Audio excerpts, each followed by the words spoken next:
I'm happy to welcome to the show my friend Chris Peters. He is the NHL Draft analyst for FloHockey. Just recently put out his ranking, top 100 ranking, right, Chris? Yeah, 100. I mean, I don't know if there's 100 draftable players, but we listed them, so they're there. But no, Chris and I we've met quite a few times at various NHL drafts over the last half decade or so. Absolutely one of the best draft analysts out there, and we're happy to have you. Thanks so much for joining, Chris. No, Charlie, it's my pleasure, man. This is exciting times. I am so glad that we're almost to the draft because it is a long season, and this is the payoff, and then it's right back to the next season. So we kind of got to start this whole process over again. But it's great to be with you, and I'm really excited to join you. Yeah, definitely. And one of the great things about talking to someone like Chris is that like I've done draft research over the last month and a half after the season got done, but you've been watching these guys, at least for a year, if not years, the guys who have been on the radar for much longer than just this season. So you bring a much more informed perspective than me, where I'm kind of trying to play catch up here, whereas you are truly a draft expert. So I'm just going to kind of get into, obviously we're focused on the Flyers here. Everybody wants to know what they might do, who might be available, whatnot. And the big question I think on everyone's mind at the moment is, who might be available at 12. They have the 2 first-round picks, but 12 is where they have the better chance of getting a guy who could potentially be a core member of this team for the next decade. Obviously, after Macklin Celebrini, who's almost certainly going to go 1, there's that group of like 12 to 14 guys that are kind of lumped together. And it just sort of comes down to who's going to slip. Now, my theory has been, and this is mostly just based on what's happened in past years, is that given the strength of defensemen in this class, and given the fact that in years where even when the defenseman class isn't this strong, teams tend to reach a little bit on them, like I'm expecting a run on defensemen in that top 10, which might lead a forward to slip. But you're obviously closer to, the heart of this in terms of talking with team representatives and really sleeping and breathing all this. What's your view of how this might shake out right now for the Flyers at 12? Yeah, I think it's really interesting because there is a relative lack of predictability in a way that there was predictability last year. I think the order of the picks between 2 and 10 are really up in the air. And I'm with you. I think there's going to be a run on defensemen. I think we have 6 defensemen. As I had 6 defensemen on my top 10 in my rankings, and that is a high number. But I think it's also instructive over the years because you look at last year's draft in particular, and you see the Dmitry Simashev pick. You see those defensemen that go earlier because teams are saying that's a scarcer product for us. We feel that those guys are going to create more value than different players that they go. We saw Montreal pick Reinbach, or we saw Simashev go, and then that allowed Matvei Michkov to slip to the Flyers. So I think that the opportunity is that there's going to be a forward. It's more likely than not it's going to be a quality forward than a defenseman at 12. And so I've kind of zeroed in on some of those guys. And you look at the Beckett Seneca, Tija Ginla, Konsta Helenius, Cole Yzerman. I think that's the kind of the group of players that is most likely to be there at 12. And it comes down to, you've got Helenius as the center. Ginla is a natural center, but probably a wing in the NHL. Seneca is a wing. Yzerman is a wing. So, you say, okay, well, if those are the guys that are remaining, what's the most attractive option to Philadelphia? And I think, it kind of comes down to, do you want that center? Do you want that higher? Like, I think you get a little bit more excitement with a Seneca or an Ginla versus a Helenius. At the same time, I think Helenius has a really short NHL timeline. He's got some of the best hockey sense in this draft. He's not a big guy, but he's physically strong. And he had the 4th most points by a U18 player in the history of the Liga. And, the other guys that are ahead of him all made it to the NHL and have had varying levels of impact. But the number 1 guy on that list is Alexander Barkov. And I don't know if anybody's ever going to touch him. But, that's the kind of thing. Like Helenius, he's not as exciting as an Ginla or a Seneca in terms of their elite skill and scoring ability. But he probably gives you a very well-rounded center. And so I think like that, those guys, those are probably the ones that are in that mix there. And and more likely. Now, of the defensemen, just to kind of keep it with that, of the defensemen to fall out of the top 10, it's probably Zane Parekh or maybe Zeev Buium, who I'm very high on, both of them. But because they're the smaller of the defensemen that are available when you talk about Carter Yakimchuk and Sam Dickinson, Anton Salayev, Artem Levshinov, there's that chance that one of those guys slips there and you say, okay, well, we like what we have. We've got Jamie Drysdale. We've got Cam York. Is this too repetitive? Do we want to, I think if they're going to draft a defenseman, it would probably be a defenseman with some size and obviously Oliver Bonk is already in that mix too, but still there's still more that needs to be done on the blue line in this system. And if you have one of those top 6 defensemen there at 12, it might be a little bit tougher to pass on them just because they are of such a high quality relative to, the guys that I just mentioned are all behind the defensemen on my personal list. So it's tough to say. I mean, Chicago really holds the key to how the rest of the top 10 is going to go. If they pick Ivan Demidov, it probably creates an option where maybe there is a defenseman available. If they pick Levshinov, then it's more likely that those defensemen aren't available, and you just kind of wonder where they all go. I don't think Ivan Demidov is going to fall all the way to the Flyers, but that's the one where, we saw it last year with Michkov. If you would have told me that he was going to slip to 7 last year, I was like, it didn't become apparent to me until a couple days before the draft that was the case. Yeah, I think Flyers fans would obviously love if they could get another high skill potential superstar Russian forward, but I think, most likely he's not going to be there at 12. I want to go into a little bit more detail about Costa Helenius because he's certainly a guy who I wouldn't say he's been universally mocked to the Flyers, but he's been a popular name just in terms of organizational need, in terms of the fact that he might be there at 12. I certainly have not watched him anywhere near as much as you have, but when I do watch him, the concern I have is that I don't necessarily see high-end skill. And where the Flyers are at right now, they've been preaching it for the last 2 years that what we need is high-end talent. And I think that's the concern with Helenius on my part, is that are you just getting a really good 2C and not a guy who could potentially have, top of the lineup, true impact level potential? When you watch him, do you see a scenario where he could be a true top of the lineup impact guy, or do you think he's a little bit more of a safe pick? It's interesting because I think at his size and at his, his strength and the different things that he does, his sub 6 foot centers are it's harder. He's not that far below 6 feet. He's listed at 5'11". We'll see what he actually measures in at the combine this week. But to me, he doesn't have the jittery high-end skill of a Tija Ginla or a Beckett Seneca or an Ivan Demidov or maybe even a Cole Yzerman. But what he does have is incredible hockey sense. And I think there's a well-roundedness to his game. And because of that, there's the potential he could play up the lineup.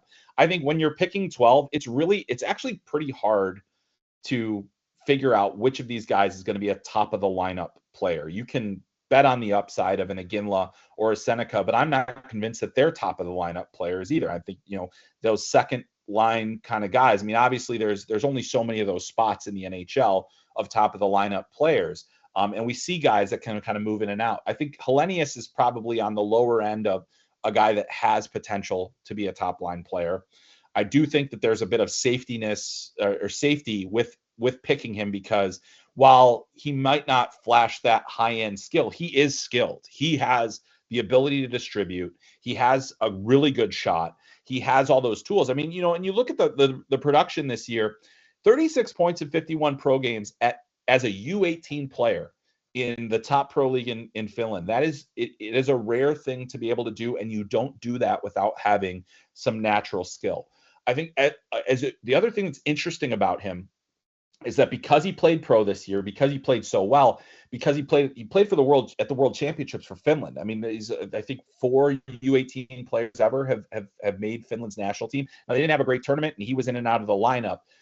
And weirdly, his international games this year were not amazing. I think the World Under-18s, he had 7 assists, but it wasn't some of his best hockey. I mean, and the World Juniors, he didn't produce a lot either. And those are the most visible places that a lot of people in North America saw him play. So for me, I still think, second second line center is probably a good bet for him. If you do get a second line center, it's a really valuable position. I mean, I think you'd love to get a top of the lineup player. It's just really hard to find that player at 18 unless he's at the very top of the draft. And you say, okay, well, clearly Macklin Celebrini is a number one center. Clearly Artem Levshinov is a number one defenseman. Clearly Ivan Demidov is a number one wing.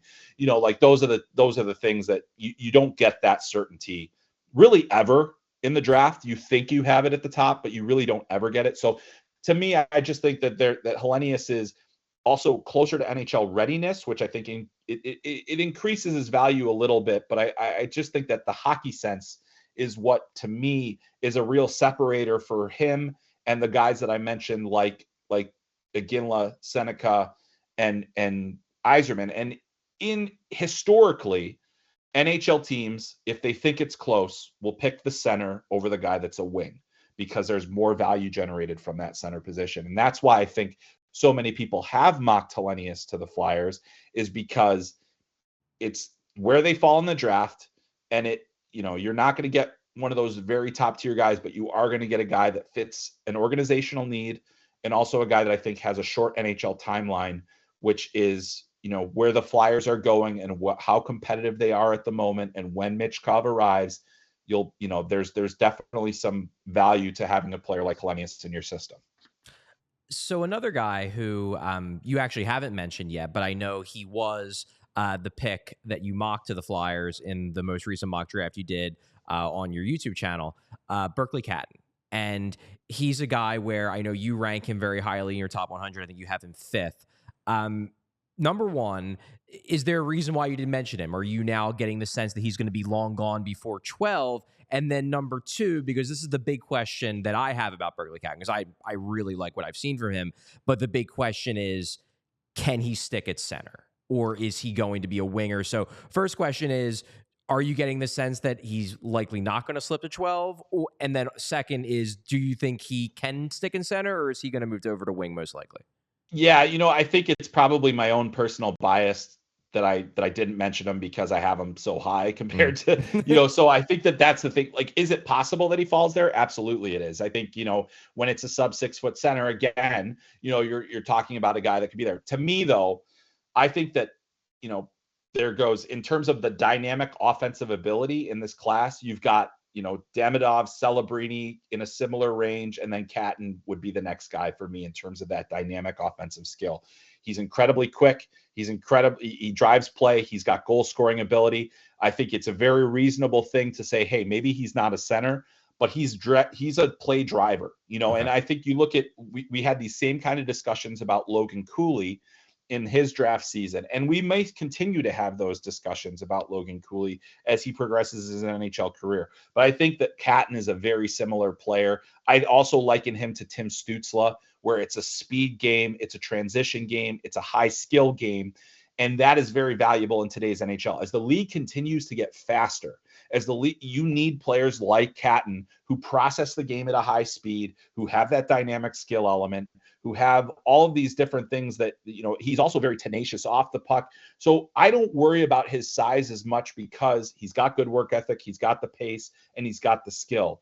And then he scored 51 goals and 116 points in the WHL this year. I mean, like, to do that in your draft eligible season is pretty special. And I mean, I think if he didn't get hurt, and if he would have gone to the under 18 World Championship, I think he would have been a dominant player there. And we were this bump that Tija Ginla has been getting later in the process, I think Berkeley Catton would have gotten as well, because I think he would have been a dominant force at that tournament, especially with the speed that he possesses. So based on what the Flyers have done, obviously adding Michkov, that creates a level of dynamic skill. You can enhance it. Catton's a better skater and he's a quicker player. So, you have that element as well. Is it possible that he slips there? I think it absolutely is, just, but obviously I had him 5 on my list. I had him ahead of Caden Lindstrom, and so that's kind of the interesting thing there. And we didn't talk about Lindstrom either, but I'm waiting to see what will happen coming out of the combine with him, because there are some injury concerns. And if NHL teams like what they're seeing there, I don't think he's going to be available there.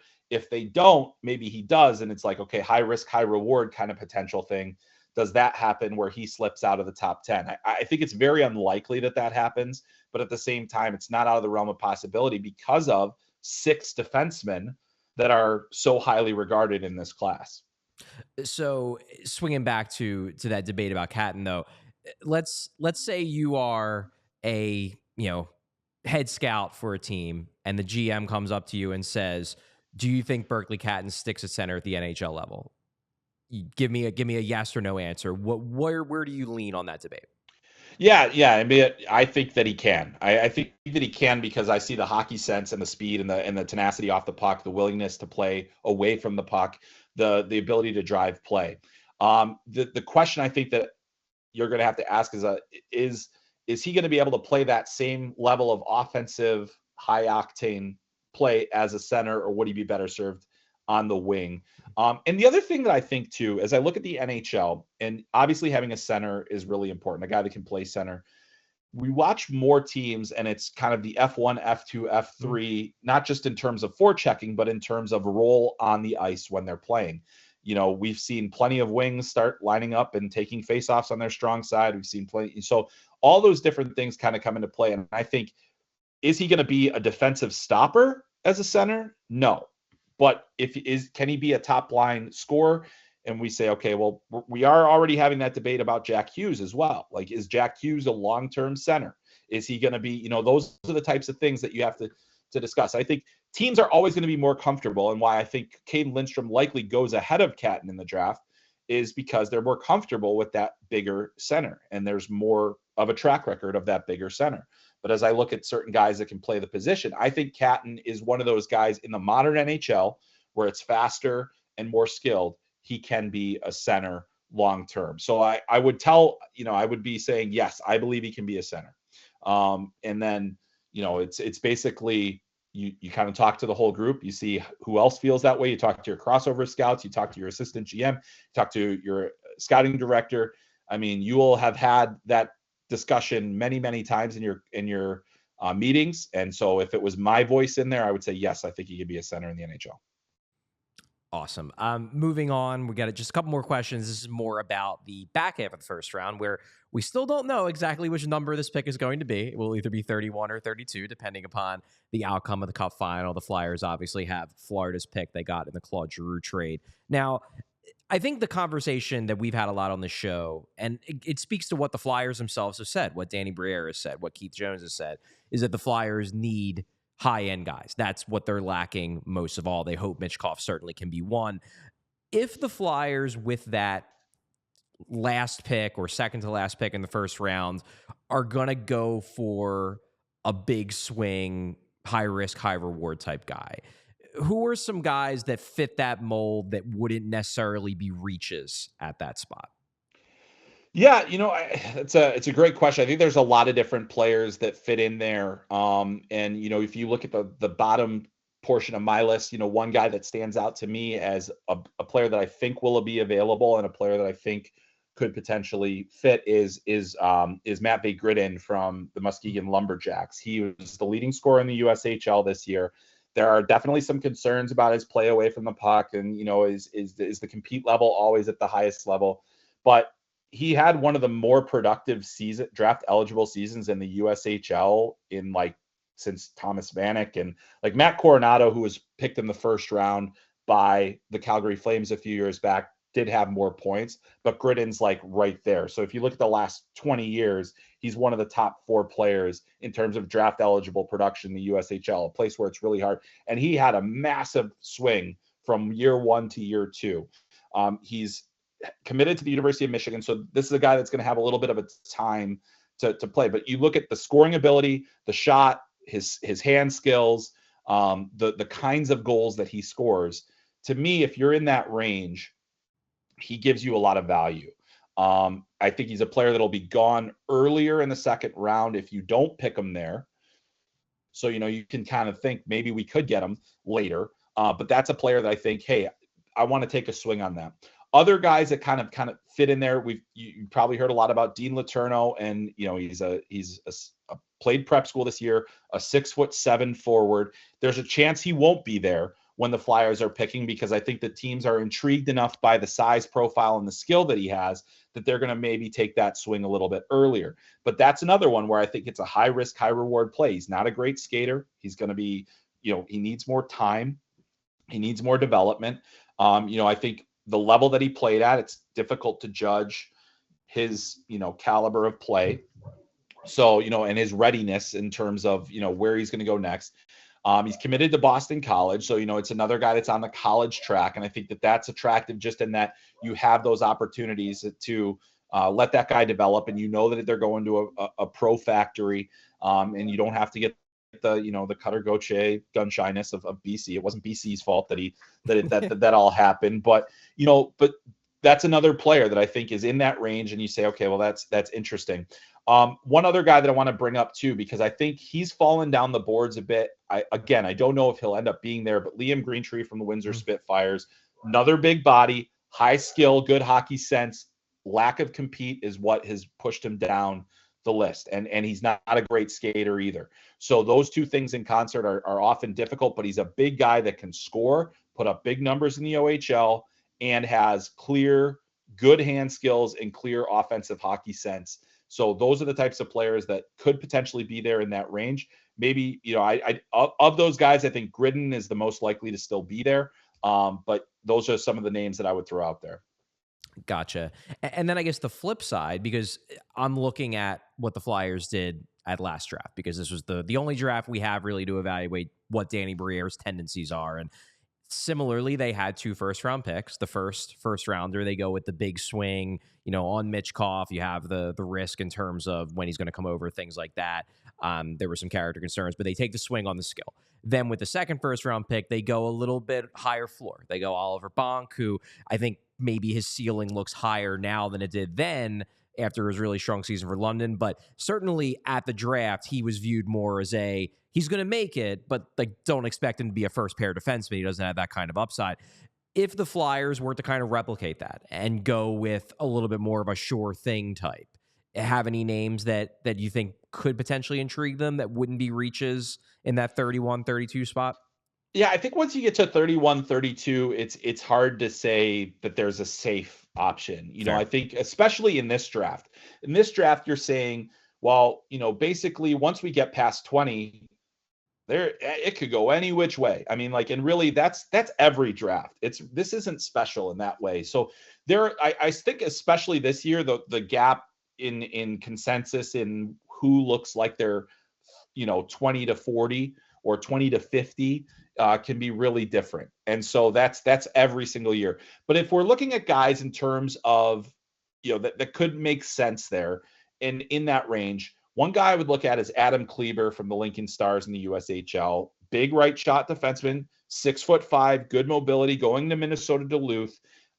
Really good year-over-year growth. His offensive game improved, and I think will only continue to get better. He's got more touch on the puck now. He's got some physicality, and the mobility at a 6'5" frame is really enticing as well. That's a guy that I think if he's not a first-round pick, he's going to go very early on day 2, very early. And that could be one of those guys where it's like, hey, we got that size factor. We've got the mobility. He probably needs to get a little meaner, but I mean, at the same time, he's a strong defender that really came into his own this season and does a lot of things well. And there's still upside and ceiling for him to reach for. So that's one guy that I would look at in that range that makes sense to me as a guy that the Flyers could potentially consider, because he does kind of fit a profile and so that's probably of the guys that I have kind of later. That would be one to look at for sure, because he's really had a very impressive draft season. I think turned a lot of heads this year. Chris, that's great. One more question for you, and this is more of an overarching question than specifics. But I mentioned a couple minutes ago about the idea that we really only have the one draft from Danny Briere to go on. That said, Brent Flair is still, kind of the draft guru. He's still around. He's a holdover from the Fletcher tenure. I think back in particular to Ron Hextall, where when he was the general manager of the Flyers, that front office had a type. I remember when they took Joel Farabee, I was like, that's a Hextall guy. Hardworking, the hockey sense, maybe not the eye-popping skill, but those were just the kind of guys they tended to like.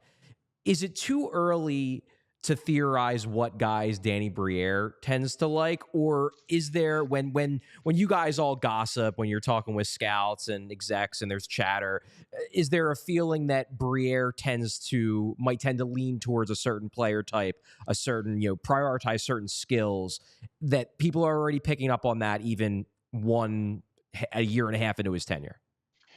Yeah, that's a really interesting question. I think the one thing that I'll say about Danny Briere, and before he became the general manager, he was on the road a ton. So he was getting a great look. And he was at the World Under 18s, saw him at the World Under 18s, big contingent for the Flyers there. And I think that he's a GM that's putting in the work on the scouting side, and did put in the work on the scouting side to get a feel for what he would like. Now, I couldn't draw a ton of conclusions out of what he found from that, but I think that what I've heard about the Flyers in terms of how things have changed is that they want to be outside the box. They don't want to have, I don't think they want to have a specific type beyond, we want to have guys that have a certain level of character. We want to have guys that have a certain level of upside, those types of things. I think that there isn't going to be an adherence to the safe and to what looks right. It's like, hey, who do we like? And we are going to take that player. Not who do we think is going to be safe? Who is the guy that's going to catch us the least amount of flack? Those types of things. I mean, and there were swings at the time, that same Joel Farabee draft. They took a huge swing on Jay O'Brien. Didn't work. Sure. But they did. There were swings at times. And teams are typically more liable to take those swings when they do have two draft picks, like the Flyers do in the first round, and like they had last year. So to me, my sense is that they are going to be a team that's looking at upside, that's not as concerned with, certainty. And I think that's a good thing. I think that that's a little bit of a change from what was in the past. And I think, like Joel Farabee, guys like him were safer picks, and there was a type there. But I think that there's just and really, honestly, the Cutter Gauthier pick, when it was made too, which I know is we're talking about 3 different regimes now, but that was kind of the beginnings of where I was like, okay, this is a team that was still an upside bet. He was a late riser. There's still plenty that he needs to work on, but obviously he had that great scoring ability. And so to me, I think it's all, you want to try to find those higher end players. And I think that that's something that the Flyers are definitely focused on, is we need to get a higher end level of skill in this organization. And we are going to make picks based on that, which is why when you look at a Catton or an Iginla or a Seneca, or even I think Helenius or Cole Yzerman, who are these guys? How do we get them to, into our system and maximize what they do well? Because they're all very talented offensive players. You just need to make sure that you're insulating them well. And I think that's what the Flyers are going to do. I like I said, seeing Danny Briere out in the wild, going to games before he had the GM job, working with Brent Flair, I don't know if I ever saw him without one of the team's other scouts, and they're just talking shop when I saw him out there. And so I think that he's gotten a great sense for that. I think he has a great appreciation for the work that staff does, and will trust their opinions. And so that's, ultimately, I think that's probably the best thing a GM can do, is have a philosophy, empower the people that you've hired to do the work to fit within that philosophy, but then also trust their opinions based on their years of experience, because it's what they do. And you've got a lot of other things and a lot of other hats you have to wear as a GM, but he's a hands-on guy. He's been at all this stuff. So I think that's a really great thing for the Flyers. And I think it's a great thing that, he obviously had the pro career, had the success that he had, and he understands what it takes. And then he's, got a staff that can execute that vision.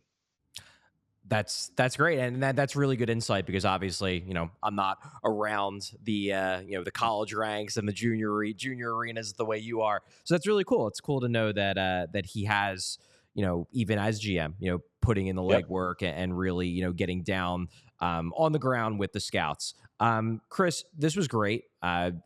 Really, really happy to have you on the show.